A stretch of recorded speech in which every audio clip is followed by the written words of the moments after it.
La incertidumbre, la incomunicación, el no saber cuáles son los cargos imputados, es otro de los métodos de castigo impuestos por el régimen castrista a lo largo de sus cerca de 5 décadas de permanencia en el poder. Muchos opositores al régimen han cumplido años de confinamiento político sin haber sido condenados por un tribunal. Cumplí mi primera condena como presa política en 1997. Allí tuve la amarguísima experiencia de pasar por una prisión tan conocida como Manto Negro.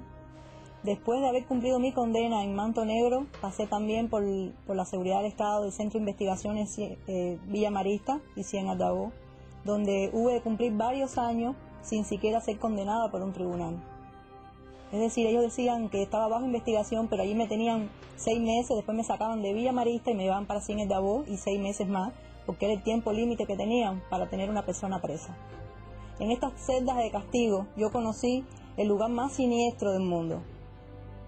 Era una celda pequeñita, la cama era de concreto, daban solamente una sábana y una colchoneta de trapo a las 11 de la noche y te la quitaban a las 6 de la mañana. No había espacio para caminar, para hacer ningún tipo de ejercicio, solamente un hoyo para hacer las necesidades. No te ponían agua, solamente la que ellos te traían en un vaso. Es decir, que te tenías que bañar cuando ellos querían, si no, no te podías bañar. No tenías agua para nada. Una abstinencia horrible. Y algo que me impactó mucho era la gritería de todas las demás presas. No nos veíamos ninguna, porque eran celdas muy pequeñas y totalmente tapiadas, pero sí se oían cómo gritaban. Gritaban porque le daba claustrofobia estar encerrada, porque no soportaban aquello, empezaban a darse golpes ellas mismas, trataban de partirse un brazo, de hacerse heridas para que las sacaran de aquellos lugares tan siniestros. Como única forma que ya me quedaba a mí en este caso de protestar contra tantas injusticias que estaban cometiendo en contra de mi persona, pues yo encontré una solución que era hacer una huelga de hambre. Definitivamente o me sacaban de la prisión o yo moría, pero yo sabía que yo no podía estar en un lugar como aquel porque no lo merecía, porque nunca había cometido ningún delito. Y así me declaré en huelga de hambre varias veces, arriesgando mi vida y mi salud, que todavía hoy en día hay secuelas, ¿no?, de todas esas huelgas de hambre que se hizo, pero era la única respuesta que uno podía en ese momento expresar. Y aquí no podrían hablar de uno solo, uno. Fíjese, no pueden hablar de uno, ni pueden hablar de un torturado, de uno. El empleo de la asistencia médica como método de tortura ha sido otra de las prácticas empleadas por el castrismo para amedrentar a quienes se les enfrentan. Decenas de opositores al régimen sufren las secuelas de esos ensayos, semejantes a los realizados por los nazis en el campo de concentración Auschwitz. Una vez en Villa Marista, donde me comienzan los dolores de la columna, el instructor que me estaba asistiendo en ese momento, llamado Ariel Roja, capitán, es el que me informa que voy a ser trasladado a la sala de la seguridad del Estado, lo que es la parte del hospital, para que allí me ofrezcan asistencia médica. Una vez llegado a ese lugar, se entrevista conmigo un coronel, doctor, que se identifica como neurólogo, el cual me informa de que se me va a hacer una introducción de una sustancia química en mi columna vertebral que servirá como contraste para poder apreciar a través de ese contraste cuál es la causa de esos dolores por los cuales yo estoy atravesando. Realmente yo siempre dudé y siempre le temí, me aterrorizaba la idea de caer en las manos de los médicos, porque era una forma fácil de ser vulnerable, yo me convertía en un blanco fácil, pero estaba en una disyuntiva: o continuaba con esa crisis de dolor o me decidía a recibir la supuesta asistencia médica.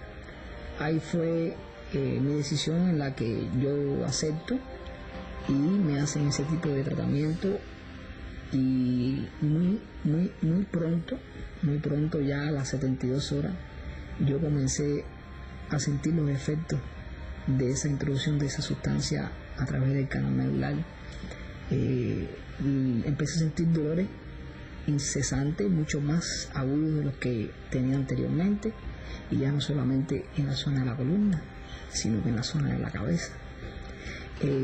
Toda esa sustancia se alojó en el canal medular, actualmente aparece. Toda esa sustancia se me alojó en la zona del cráneo. Tengo toda esa sustancia calcificada en mi cráneo. Desde ese entonces pude apreciar categóricamente que esa sustancia o la asistencia que me ofrecieron en ese lugar fue la causante de haberme trastornado el sueño hasta el presente.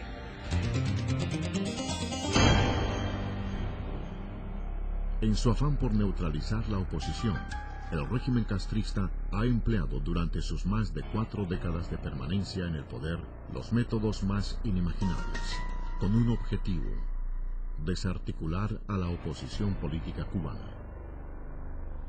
Y a mi esposo le dio un infarto. Lo llevamos para el hospital militar, que era el hospital más cerca que... Pasados 5 minutos, sale el médico y me dice que mi esposo había fallecido y que necesitaba que yo le diera unos datos. Estaba haciendo el certificado de defunción, pero yo miro así y veo a mi esposo tirado en una camilla y corro para allá. Pero cuando yo lo levanto me doy cuenta de que estaba con vida.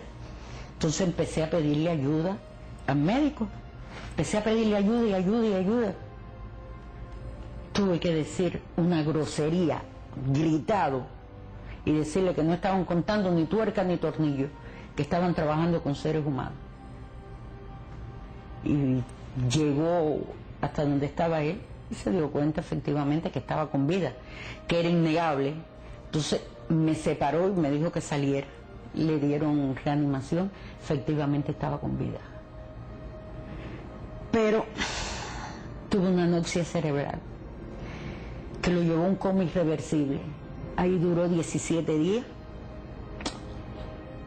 Yo no puedo decir, porque no tengo la prueba de que lo dejaron morir.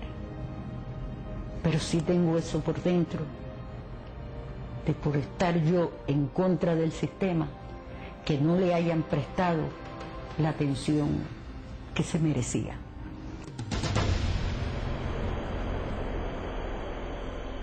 La policía política, sus escuadrones paramilitares, disfrazados bajo el nombre de Brigadas de Respuesta Rápida, han reprimido desde 1959 cualquier acto de respuesta o denuncia popular. Estas tropas, entrenadas por el régimen, han maltratado y torturado a los pacíficos opositores sin importarles su condición social, sexo e incluso limitaciones físicas. Se hizo la exhortación para la misa del día 4 de diciembre del 98, por el día de la Santa Bárbara, y entonces hicieron una citación para una iglesia, y ya habían vigilancia de tropas especiales, y le habían hecho la advertencia a mi madre que no fuera porque iba a ser mal para mí. Y yo fui, me detuvieron en la parada de huevos, me llevaron a la unidad de la María Luisa, y cuando varias veces traté de levantarme porque me tiraron al suelo, me agarraron así, mientras me llevaban para allí, para que yo no gritara bajo Fidel, porque había gente de los derechos humanos por el diezmero, y entonces me tiraron al suelo y yo me traté de levantar varias veces, pero en una de esas que me daban golpes hasta por el estómago, alguien con las manos, los puños, un hombre con las manos cerradas y una camisa de mangas largas, y entonces finalmente alguien me dio un empujón y caí en un piso de granito de un parqueo de la unidad de la María Luisa, y ahí fue donde me quedó la marca del piso de granito en la cara. Cuando a mí me daban golpes, me decían, contigo la cosa es más fácil porque tú no nos puedes ver la cara. Donde único se me hizo una propuesta para que yo saliera de los derechos humanos fue en el DTI, cuando me detuvieron con Vicé. Pues entonces sí me hicieron la propuesta que si yo me quitaba de la oposición, pues ellos me iban a dar las oportunidades que no me dieron en mi niñez, de estudiar todo lo que yo quisiera. Y yo dije que cuando yo daba un paso hacia adelante, no daba ninguno hacia atrás, que ya era demasiado tarde, porque los malos tratos ya estaban hechos y eran una cosa imborrable en mi vida. Desde su llegada al poder, el castrismo ha enfrentado a quienes se les oponen política y pacíficamente. El régimen castrista ha empleado los más crueles, inhumanos y degradantes métodos de tortura para silenciar la voz de quienes reclaman el regreso de la democracia a la isla. Uno de los efectivos de la cárcel que más se destacó por reprimirme y por crearme situaciones difíciles a mí, que es teniente José Ruiz Collado, él en una ocasión manifestó públicamente y abiertamente que si yo lograba salir en libertad, salía con tuberculosis. Ellos inoculan la enfermedad a los presos políticos, porque cuando los ven concluyendo la condena, lo de ellos es provocarle cualquier perjuicio que le limite después continuar trabajando en la oposición cuando salgan en libertad. O te sacan loco o desgastado, o te inoculan una enfermedad. 2 o 3 meses antes de yo salir en libertad, me hice análisis en la prisión de esputo, me hice análisis de sangre,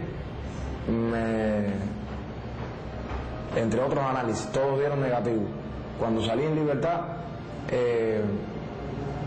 me hice análisis en el policlínico de mi municipio, en Camajuaní, y entonces me hice una placa también, y entonces la placa dio una lesión en el pulmón izquierdo, y el médico que me atendió de una forma que no es ética como un médico, porque me dijo que cuando miró la placa me dijo así mismo literalmente: coño, mi negro, qué fatal te pusiste, acabó de salir en libertad y se te jodieron los carnavales de Camajuaní, porque esto que veo en la placa, si no es cáncer, es tuberculosis.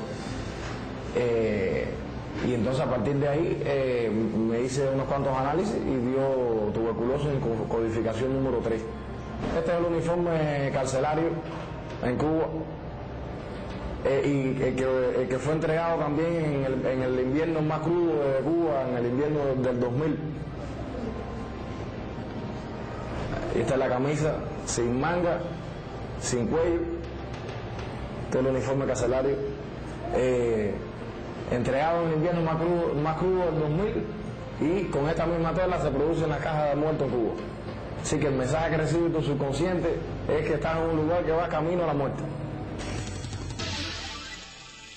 De eso que acusan a Cuba de violar los derechos humanos, al país donde jamás se ha torturado un ser humano, donde jamás se ha cometido un crimen político.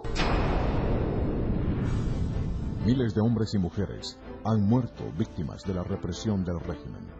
41 personas, muchas de ellas menores de edad, fueron asesinadas en la madrugada del 13 de julio de 1994, cuando tratando de escapar de la isla en un viejo remolcador, fueron embestidos por embarcaciones castristas frente a las costas de La Habana. En ningún momento me dijeron que nos paráramos, y yo lo que hicieron fue echarnos agua. Entonces llega el momento en que ya vemos que nosotros no podemos seguir, porque entonces sí iba a ser fatal, y paramos, porque ya el agua estaba entrando. Entonces paramos y se le dijimos: mira, nosotros viramos para atrás, nosotros vamos a virar para atrás, ya estamos parados, y nos miramos parados y le decíamos que no nos hiciera daño, que llevábamos niños ahí, le enseñábamos a los niños que se iban echando agua. Entonces después vinieron más, como 7 niños allá. Y se pusieron uno por cada lado, uno va al frente, otro atrás, y entonces de atrás se subió arriba del barco, y ahí fue donde le dio el golpe por el lado y lo viró. Y todos nos hundimos, y el barco se hundió inmediatamente, pero los que estábamos afuera tratamos de subir, estaba muy profundo también. Yo llevaba al niño mío, llevaba aguantado, y yo no lo solté. Entonces yo subí, pero yo no sé nadar ni nada de eso. Entonces subí, pero volvía de nuevo para abajo. Entonces cuando subo, hay una mujer que estaba flotando al lado mío, y me aguanté de ella y cargo al niño. Entonces había mucho oleaje. Entonces no.